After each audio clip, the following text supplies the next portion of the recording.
We receive a lot of joy living with animals. In fact, studies have shown that people who share their lives with animals have less stress and live much healthier lives than those who do not.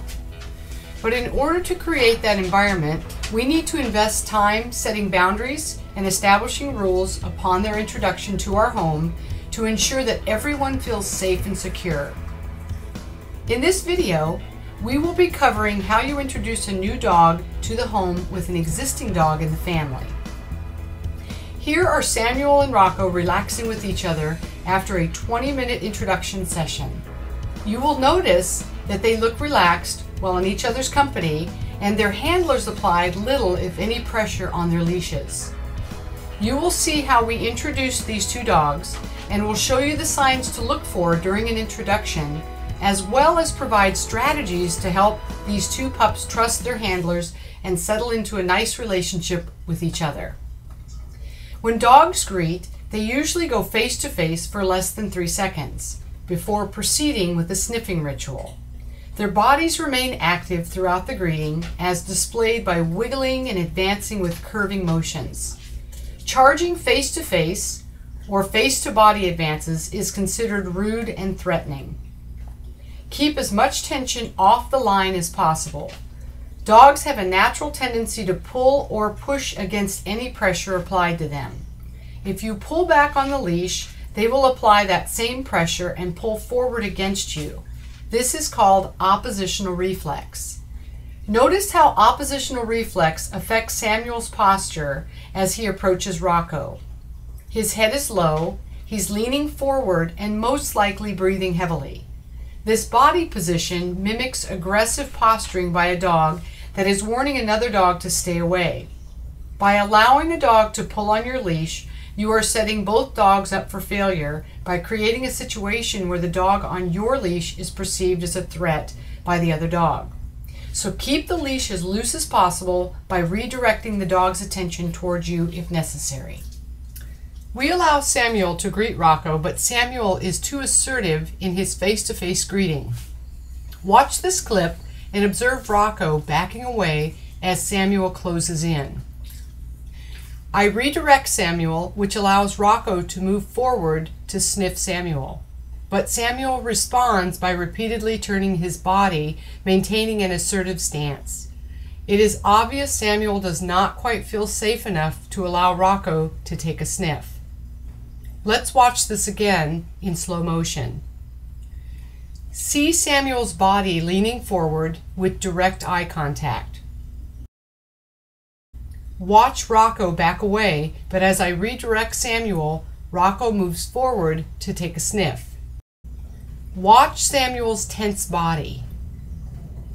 Again, Samuel turns his body around, not trusting Rocco's approach. We decide to redirect our dog's attention. Watch how Rocco turns his head when Samuel looks directly at him. Remember the 3-second rule. It is considered rude or aggressive to maintain a stare more than 1 to 2 seconds. 3 seconds gets very uncomfortable. Here, Rocco turns away. At this point, we decide to disengage and begin again. In our second introduction, Samuel actually turns his head to avoid direct eye contact. Rocco is very aware that Samuel is there and is being polite, also avoiding direct eye contact. Let's watch this again.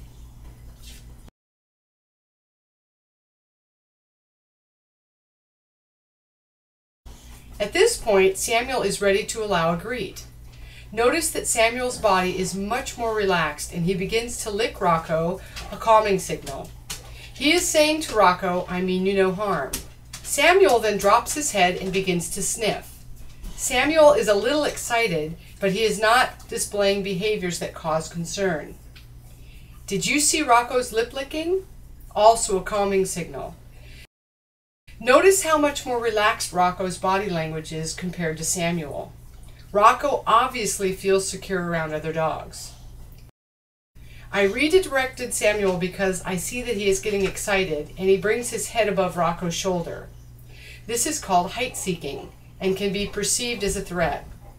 It was a split-second decision to disengage, and it might have gone well, but I'm not willing to take that chance.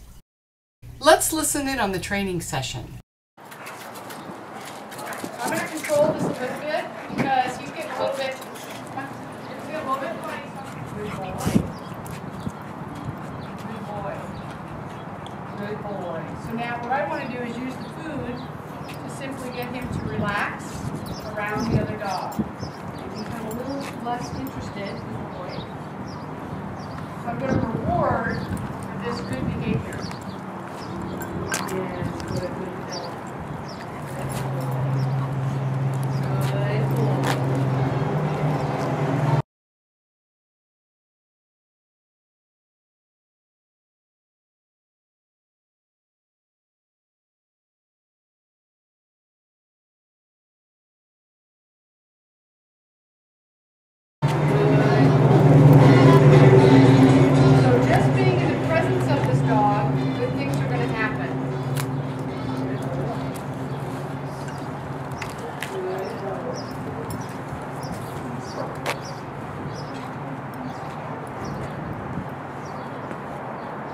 Now we're just going to walk a little bit, but I'm going to keep probably about a 6 to 10 foot distance away. And I'm going to reward him for staying in my bubble. Scott can reward him for staying in his bubble. And we're just going to do a walk that's not parallel to each other, but it's more like follow the leader. And we're going to go that way. And then we'll go maybe 30 feet or so and then turn around and come back the other way. Now we're just taking a walk together, but at a safe distance. Yes. Good boy. So again, this is important too. Every time I take a dog out, I want to try to control our time and our walk together.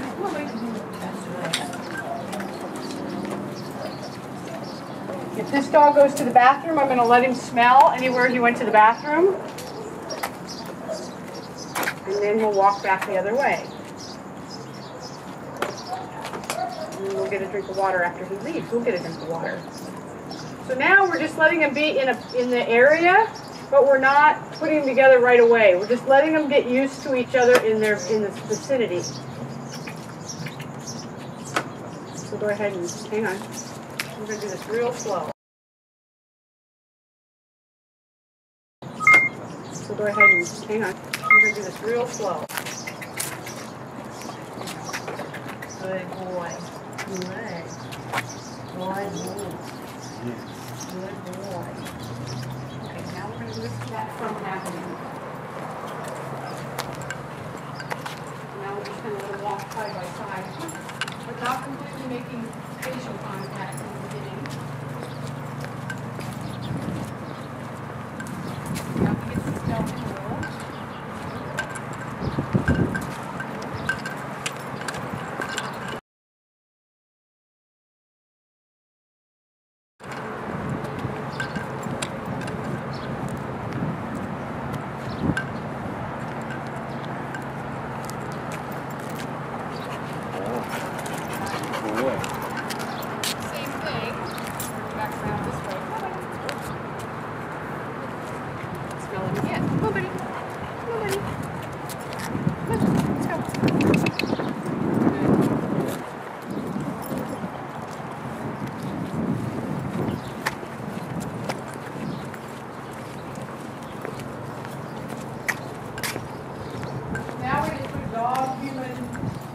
Dog. Good boy. Good.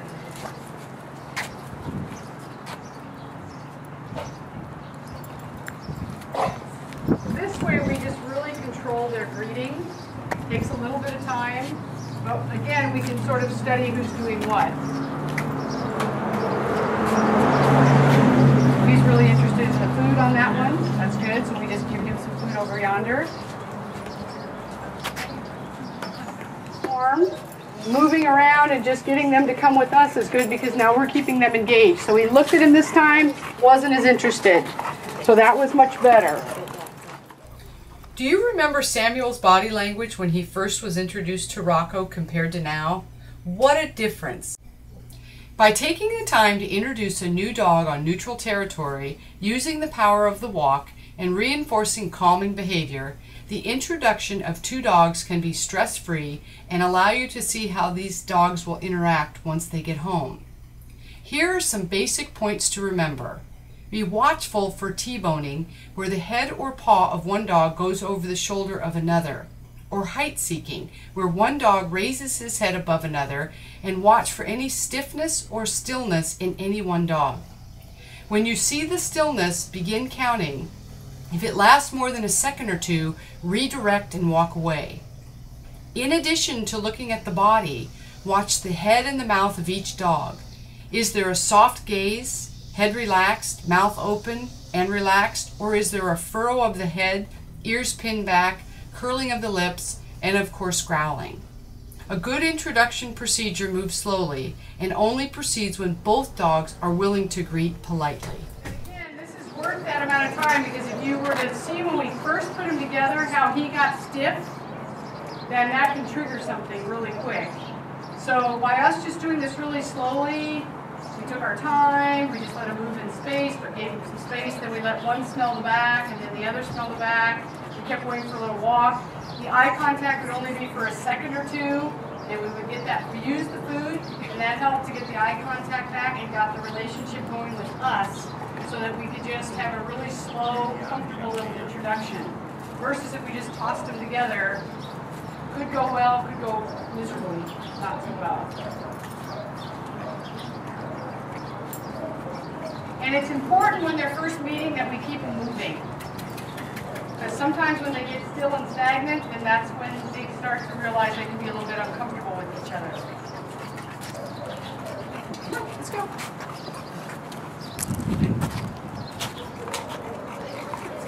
Good job. Very good. First of all, I would say right out of the chute, if you see two dogs and one of them is really showing an extra interest in the other one, and he's very stiff or he starts to react, chances are that's not going to be a great introduction. So if you find, and the distance too, we want to make sure that we first introduce from a distance. We walk them first so that they can get the scent of one dog coming from the other, and then we switch like you saw, one dog in front, one dog behind, just picked up a scent. Maybe one goes to the bathroom, you let them go smell, or they went to the bathroom. Do that 4 or 5 times. And then you can try to do a parallel, what we call a parallel walk. See how much different he is now, how much calmer he is now, where he was very stiff in the beginning phases. So it's best to take the time to, once they've gone behind each other, then you go parallel with each other, but put a human in between the two dogs. So it's dog, human, human, dog. Walk that a few times. The other thing we used, we had treats to redirect our dog. So that if there was a little bit too much eye contact, more than a couple of seconds, we redirected with a piece of food and kind of got him, instead of pulling him away, we redirected with a piece of food. Because, but not too close, because we don't want the food to also become a resource that he wants, and then they turn on each other for a resource. That's your food, that's number one. Yeah. And again, you have your voice, but the food is the key element. If a dog is food driven, wherever the nose goes, the head follows. And then that keeps them out of a lot of mischief in the beginning phases. Then once they get used to each other, and the other key thing is, this is again why I love these harnesses, as dogs are being introduced, if the other owners will let you put a harness on their dog, now you're working the dog with a harness. So see how his interest got into the food. So I simply use his nose, and I'll redirect him, and he gets his own little piece of food. But I have the harness now instead of the collar, which creates more tension. So the collar and also the harness create biomechanically allows us to move the dog and not the whole head thing where he starts to become, they're less reactionary when they have the harness than they do with the collar. So I like that tool as well. I like it's a much better tool. Gives the dogs more freedom. After 20 minutes of a guided introduction, look how relaxed Samuel is around Rocco, and they are able to perform a very calm greeting ritual. When introducing a new dog to a home, make sure that you provide a distinct space for your new pup. You don't want your existing dog to think that this new dog is a threat to his space, so pick up all the toys, especially your dog's favorite toy, and play separately with each dog before introducing group play. Develop a feeding ritual, supervise meal times, and don't forget to pick up all food bowls when your dogs are done eating. Having another dog in the home can bring much joy to you and provide companionship for your dogs as well. Select a dog that will provide the best match for your dog's personality, play style, and age. This is Mary from Teacher's Pet Dog Training, wishing you a great start in a life full of health and happiness.